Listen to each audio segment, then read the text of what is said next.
अयोध्येतील राम मंदिर प्राणप्रतिष्ठेनंतर सकल हिंदू समाजाच्या भावना दुखावतील अशी वादग्रस्त पोस्ट टाकून दोन समाजात तेढ निर्माण करण्याचे काम नांदगाव शहरातील काही समाजकंटक करत आहे। यांना वेळीच आवर घालावा तसेच असे कृत्य करणाऱ्यांवर कठोर कारवाई करावी अशी मागणी शिवकन्या संगीता सोनवणेसह सकल हिंदू समाजाच्या वतीने अप्पर पोलीस अधीक्षक अनिकेत भारती यांना करण्यात आली आहे।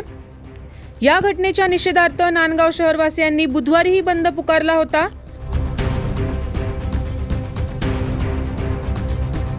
या बंदला नांदगावकरांनी पाठिंबा दिला असून अप्पर पोलीस अधीक्षक अनिकेत भारती यांनी तात्काळ नांदगाव येथे भेट देऊन हिंदू समाजाच्या भावना जाणून घेतल्या।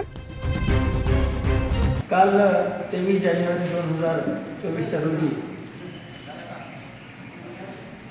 चुकीचे स्टेटस ठेवणाऱ्या व्यक्तींच्या विरुद्ध पोलीस स्टेशन नांदगाव येथे नियमानुसार गुन्हा दाखल झाला आहे। पोलिसांनी त्यातील आरोपी देखील निष्पन्न केले आहेत, ते पोलिसांच्या ताब्यामध्ये आहेत।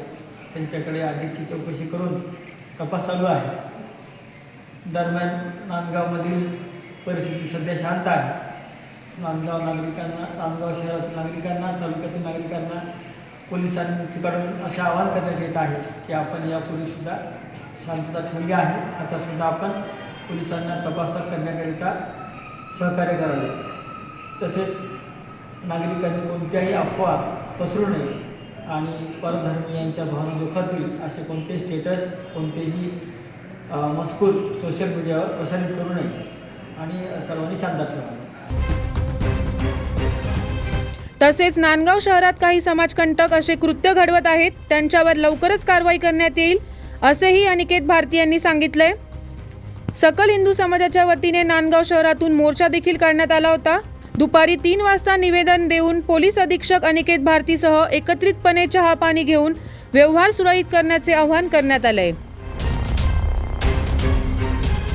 9 न्यूज महाराष्ट्रासाठी प्रतिनिधी अनिल धामणे, नांदगाव।